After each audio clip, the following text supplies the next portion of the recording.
Welcome to Kenton's videos. Enjoy the video.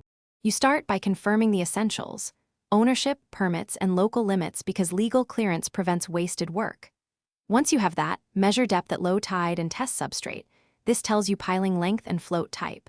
Then order modular dock sections, pilings, and anchors sized to your measurements.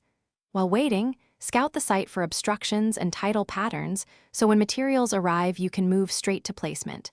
This saves time and avoids rework. Once your materials are staged, mark the dock footprint precisely using GPS or temporary stakes. Orientation matters because wind and current affect long-term stress. Next, drive pilings to the calculated depth and confirm vertical alignment with a level. Misaligned pilings cause binding later. While pilings settle, assemble float modules onshore. This is faster and safer. Then lift sections into place and secure connectors to each piling. You finish by leveling the dock and adjusting anchor tension so the floats rise evenly. Uneven floats accelerate wear. Once level, perform a load test using about 2 times the expected working weight to reveal weak points. Inspect all fasteners, hinges, and movement points while the dock is loaded. Tighten or replace anything loose.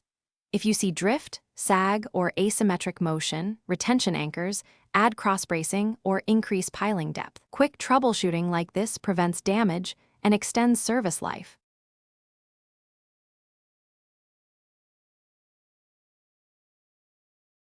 Thanks for watching. Consider subscribing if we helped you.